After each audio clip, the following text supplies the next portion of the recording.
Hello friends. तो हम अपने इस वीडियो में शुरुआत करने जा रहे हैं बेसिकली जेनेटिक्स का सीरीज। ठीक है ना। तो जेनेटिक्स के अंदर हम धीरे धीरे करके हम सारा एस्पेक्ट कवर करेंगे। तो जेनेटिक्स को सीखने से पहले सबसे बेसिक रिक्वायरमेंट क्या होती है कि एक तो आपको जो मैक्सिमम क्वेश्चन अराइज होते हैं वो क्वेश्चन रिलेटेड होते हैं मेंडेलियन जेनेटिक्स के। ठीक है ना।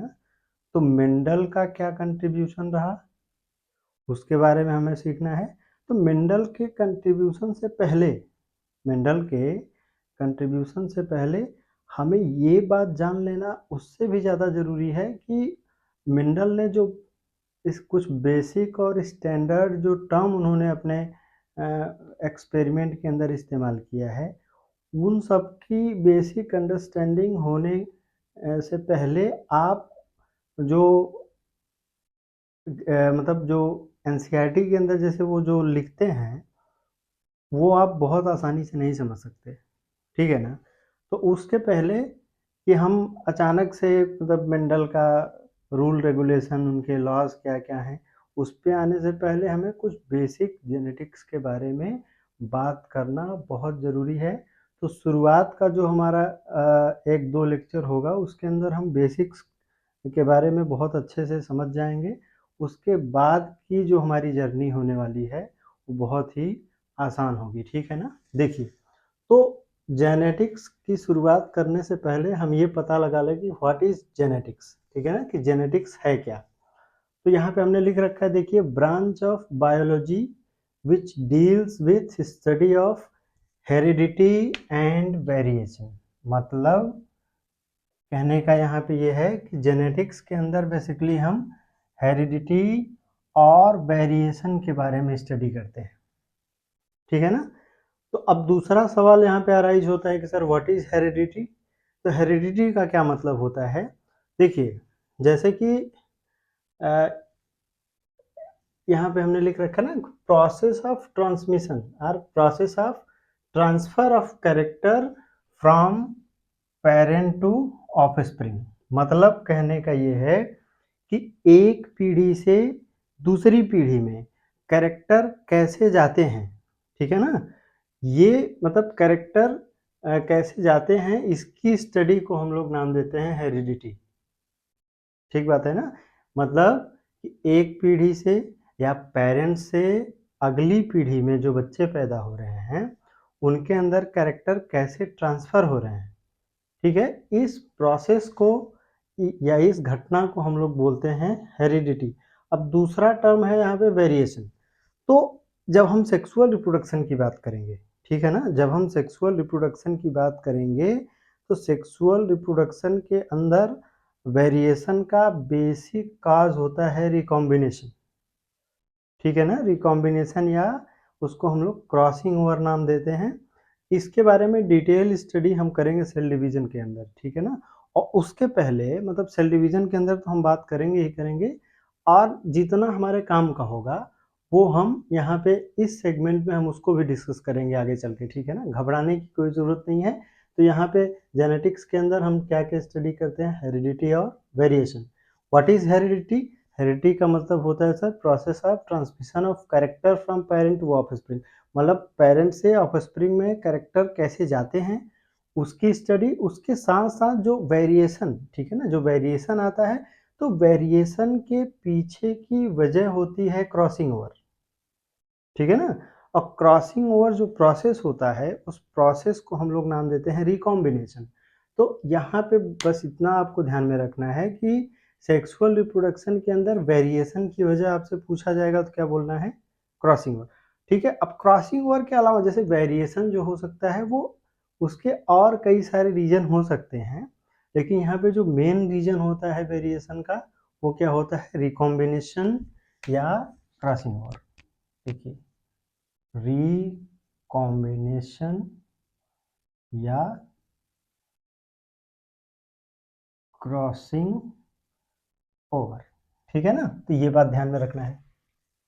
अब नेक्स्ट हमारे पास है व्हाट इज ऑफस्प्रिंग, तो लिखा है हमने कि offspring is the product of sexual reproduction, यानी सेक्सुअल रिप्रोडक्शन प्रोसेस के थ्रू जो भी इंडिविजुअल पैदा होते हैं उनको हम लोग नाम देते हैं ऑफस्प्रिंग। ये ऑफस्प्रिंग जो टर्म है ये आपको बहुत फ्रिक्वेंट इस्तेमाल होने जा रहा है, ठीक है ना, तो इसके बारे में हमें पता लगाना बहुत जरूरी है।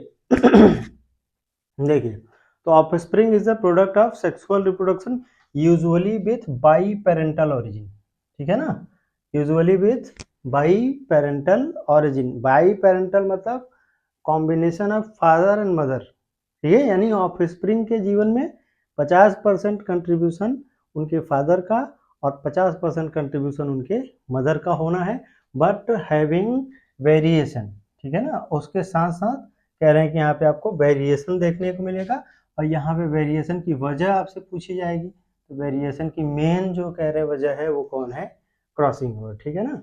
और दूसरा है हमारे पास रैमेट, तो ramet is the product of asexual reproduction, यानी ए सेक्सुअल रिप्रोडक्शन से जो इंडिविजुअल पैदा होते हैं उनको नाम देते हैं रैमेट। देखिए, तो रैमेट के बारे में दूसरी बात आपसे पूछी जाएगी, तो रैमेट की जो ओरिजिन होती है वो मोनोपेरेंटल, मतलब यहाँ पे फादर और मदर जैसा कह रहे हैं कि आपको कॉम्बिनेशन देखने को नहीं मिलेगा, दे रिजेंबल्स विथ देयर पेरेंट, ठीक है ना, वो जिससे भी पैदा होगा उसी के जैसा होगा, टोटली विदाउट जेनेटिक वेरिएशन, ठीक है ना। मतलब रैमेट क्या होगा, तो रैमेट ए सेक्सुअल रिप्रोडक्शन का प्रोडक्ट होगा, और इसकी ओरिजिन कैसी होनी है, मोनोपेरेंटल ओरिजिन होनी है, और ये एग्जैक्टली अपने कह रहे हैं कि पेरेंट के जैसा होगा विदाउट एनी जेनेटिक वेरिएशन। ये इंपॉर्टेंट लाइन है, इसको आपको याद रखना है, ठीक है ना। अब कह रहे हैं कि सर ठीक है रैमेट, अब यहाँ पे देखिए नेक्स्ट बात हमने लिख रखी है पॉपुलेशन ऑफ रैमेट, एक बेसिक बहुत बेसिक टर्म है, जैसे आपको निकल के आता है व्हाट इज क्लोन, ठीक है ना, तो clone basically clone is the population of ramet, ठीक है ना, रैमेट के पॉपुलेशन को हम लोग क्या नाम देते हैं, क्लोन बोल देते हैं, ठीक है। देखिए नेक्स्ट लाइन लिख रखे हैं यहाँ पे, like begets like is the dogma of genetics. इस लाइन का क्या मतलब है, देखिए यहाँ पे लिख रहा है कि organism reproduce their own kind, organism reproduce their own kind का क्या मतलब है कि सर हाथी का बच्चा, जैसे देखिए हाथी का जो बच्चा होगा वो हाथी के जैसा होगा, ठीक है ना, घोड़े का जो बच्चा होगा वो घोड़े के जैसा होगा, इंसान के बच्चे इंसान के जैसे होंगे। अब इसका बिल्कुल भी देखिए कभी कभी बच्चे यहाँ पे मिसकंसेप्शन होता है उनको कि सर इंसान का बच्चा इंसान के जैसा, मतलब यहाँ पे इंसान का जो बच्चा होगा वो एग्जैक्ट टू कॉपी नहीं होगा, ठीक है ना, बल्कि यहाँ पे इसको ऐसे हम समझ सकते हैं कि सर इंसान का जो बच्चा होगा, मतलब इंसान के सारे बच्चे आप देख के आइडिया लगा सकते हैं बाहर से, अच्छा ठीक है ये फलाना एक्स इंसान है, वाई इंसान है, जेड इंसान है, क इंसान है, ख इंसान है, ग इंसान है, तो आप कैसे आइडिया लगाते हैं कि ये सारे इंसान हैं, क्योंकि उनका जो बेसिक रेजेंबलेंस होता है वो कैसा होता है, सेम होता है, और इसी को बोलते हैं this is the dogma of genetics, मतलब जेनेटिक्स की जो भाषा है, जेनेटिक्स का जो चीज़ों को देखने का पैरामीटर है, तो यहाँ पे उसको हम लोग बोलते हैं लाइक बिगेट्स लाइक, मतलब कि हाथी का बच्चा हाथी के जैसा होगा, घोड़े का बच्चा घोड़े के जैसा होगा, कुत्ते का बच्चा कुत्ते के जैसा होगा, और इंसान का बच्चा इंसान के जैसा होगा, ठीक है ना। अब नेक्स्ट है हमारे पास मेंडल एंड हिज एक्सपेरिमेंट, ठीक है, तो ग्रेगर जॉन मेंडल और उनका एक्सपेरिमेंट, तो जो बेसिक और सबसे इम्पॉर्टेंट बातें हैं, यहाँ पे हम इतिहास के बारे में बिल्कुल भी बात नहीं करेंगे, तो आपसे सबसे बेसिक क्वेश्चन पूछा जाता है कि मेंडल ने अपना एक्सपेरिमेंट किस प्लांट के ऊपर परफॉर्म किया है, तो क्या बताना है, सर मेंडल ने गार्डन पी को सेलेक्ट किया है, ध्यान रखना है यहाँ पे garden pea, garden pea, garden garden garden pea, ठीक है ना। ये इंपॉर्टेंट है क्योंकि आगे हम स्वीट पी के बारे में भी चर्चा करेंगे, ठीक है ना। तो यहाँ पे सबसे बेसिक सवाल तो ये पूछ दिया ना कि गार्डन गार्डन पी लिया मेंडल ने कि स्वीट पी लिया, तो बहुत सारे बच्चे तो इसी में चले गए, ठीक है। अब गार्डन पी का जो बॉटनिकल नाम होता है वो होता है पाइजम सेटाइवम। क्या नाम होना है? पाइजम सेटाइवम। और ये फेबेसी फैमिली का मेंबर है, ठीक है ना, डाइकॉट की फैमिली फेबेसी। और इसके ऊपर मतलब गार्डन पी के ऊपर मेंडल ने लगातार कह रहे कि सर 7 साल तक काम किया। कितने साल तक? 7 साल तक काम किया, 1856 टू 1863, ठीक है ना। तो ये भी क्वेश्चन बन के आया ऑल इंडिया के एंट्रेंस में, ठीक। नेक्स्ट है मेंडल का जो टाइटल है, मेंडल ने अपना सारा काम जो है वो एक्सपेरिमेंट इन प्लांट हाइब्रिडाइजेशन, ठीक है ना। यानी प्लांट हाइब्रिडाइजेशन के अंदर एक्सपेरिमेंट करके उन्होंने अपनी सारी बातें करी हैं, तो वही नाम भी दिया है, एक्सपेरिमेंट इन प्लांट हाइब्रिडाइजेशन। आगे और चर्चा करेंगे इनके बारे में, ठीक है ना। अब नेक्स्ट क्वेश्चन जो यहाँ पे अराइज होता है वो ये पूछा जाता है कि why Mendel selected garden pea. भाई बहुत ढेर सारे प्लांट थे लेकिन मेंडल ने गार्डन पी को ही क्यों सेलेक्ट किया? तो मेंडल ने गार्डन पी को इसलिए सेलेक्ट किया, देखिए यहाँ पे पहला जो सबसे इम्पोर्टेंट पॉइंट है यहाँ पे सिलेक्शन का, कि ये जो प्लांट होता है सर वो एनुअल होता है, ठीक है ना, annual with well defined character. अब आगे हम अभी ये हमने बात नहीं किया ना कि सर व्हाट इज कैरेक्टर, तो ये सारी बातें हम नेक्स्ट लेक्चर जो हमारा आएगा उसके अंदर हम डिटेल में बात करेंगे इन सब चीज़ों के बारे में। अब यहाँ पे सर एनुअल का क्या मीनिंग है?